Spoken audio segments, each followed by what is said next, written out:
മാംഗല്യം തന്തുനാനേന എന്ന സീരിയൽ റിവ്യൂവിലേക്ക് എല്ലാവർക്കും സ്വാഗതം. പാർവതിയമ്മ ഹോസ്പിറ്റലിലാകാൻ കാരണക്കാരൻ പ്രണവാണെന്ന് നിർമ്മലാമ്മ നിധിയോട് ഗൗതമിനോട് പറയുന്നു.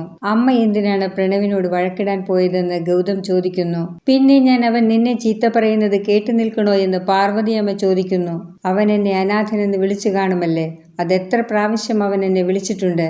ഇനിയെങ്കിലും അമ്മ അവനുമായി വഴക്കിടാൻ പോകരുതെന്ന് ഗൗതം പറയുന്നു. പാർവതിയമ്മയുടെ കഴുത്തിൽ മഞ്ഞച്ചരട് കണ്ട് നിധി പറയുന്നു, അമ്മ എന്തിനാണ് മാല പണയം വെച്ചത്? ഗൗതമിന് പൈസയ്ക്ക് ആവശ്യമുണ്ടെങ്കിൽ ഞാൻ എൻ്റെ മാല പണയം വെക്കുമായിരുന്നല്ലോ. നീ എങ്ങനെയാണോ? ചെറുപ്പമല്ലേ, നിന്റെ മാല നിന്റെ കഴുത്തിൽ തന്നെ കിടക്കട്ടെ. ഞാൻ ഒരുപാട് പറഞ്ഞതാണ് പാർവിനോട് എൻ്റെ മാല പണയം വെക്കാമെന്ന്, സമ്മതിക്കേണ്ടേ എന്ന് നിർമ്മലാമ്മയും പറയുന്നു. അതൊന്നും വേണ്ട, വയസ്സായ എനിക്ക് എന്തിനാണ് ഇനി മാല? അതൊക്കെ പോട്ടെ മോനെ, എനിക്ക് എത്രയും വേഗം വീട്ടിലേക്ക് പോകണം. നീ ഡോക്ടറെ പോയി കണ്ട് ഡിസ്ചാർജ് ചെയ്യിക്കാൻ നോക്ക് എന്ന് പാർവതിയമ്മ ഗൗതമിനോട് പറയുന്നു. ഡോക്ടർ പറയുന്നു, മൈനർ അറ്റാക്കാണ് വന്നത്, അതുകൊണ്ട് സ്ഥിരം കാണിക്കുന്ന ഡോക്ടറെ കണ്ടിട്ട് വേണം വീട്ടിലേക്ക് പോകാൻ. ഇപ്പോൾ കുഴപ്പമൊന്നുമില്ല, ഇന്ന് തന്നെ വീട്ടിലേക്ക് പോകാം. ഇതേ സമയം പ്രണവും ശിവാനിയും കൂടി സന്തോഷത്തിൽ മതിമറന്ന് വീണ്ടും ഒരു ആദ്യരാത്രിയൊക്കെ ആഘോഷിക്കുകയാണ്. പിറ്റേ ദിവസം വസുന്ധരയും ശിവാനിയും പ്രണവും കൂടി ഓഫീസിലേക്ക് പോകുന്നു. പ്രണവിനും ശിവാനിക്കും വലിയൊരു സ്വീകരണമൊക്കെ ഓഫീസിലെ സ്റ്റാഫുകൾ കൊടുക്കുന്നു. പ്രണവിനും ശിവാനിക്കും മാത്രം ബൊക്കെ കൊടുക്കുന്നു, വസുന്ധരയ്ക്ക് കൊടുക്കുന്നില്ല.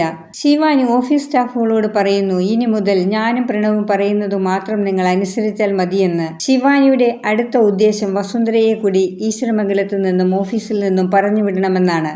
അതിനുള്ള കാരണങ്ങളൊക്കെ അവൾ കണ്ടെത്തുകയാണ്. വസുന്ധര സ്വപ്നം കാണുന്നു, വസുന്ധരയെ പ്രണവ് ചെയർമാന്റെ കസേരയിൽ ഇരുത്തുന്നു എന്ന്.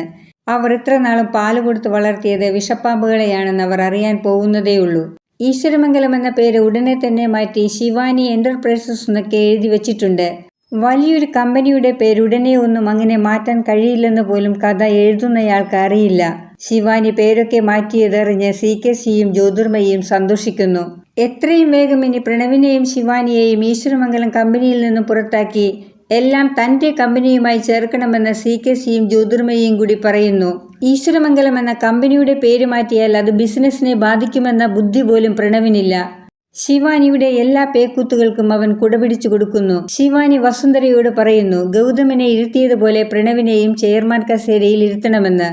ഓഫീസിൽ സ്റ്റാഫുകളുടെ മുൻപിൽ അപമാനിക്കപ്പെട്ട വസുന്ധര മനസ്സില്ലാ മനസ്സോടെ പ്രണവിനെ കസേരയിൽ ഇരുത്തുന്നു.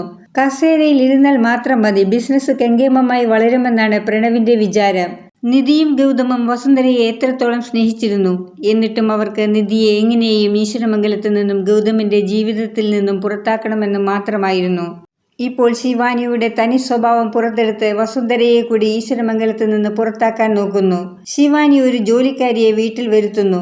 വസുന്ധര അവരെ പുറത്താക്കുന്നു. ശിവാനിയുടെ അമ്മ ഉള്ളപ്പോൾ പിന്നെ മറ്റൊരു ജോലിക്കാരിയുടെ ആവശ്യമില്ലെന്ന് വസുന്ധര പറയുന്നു.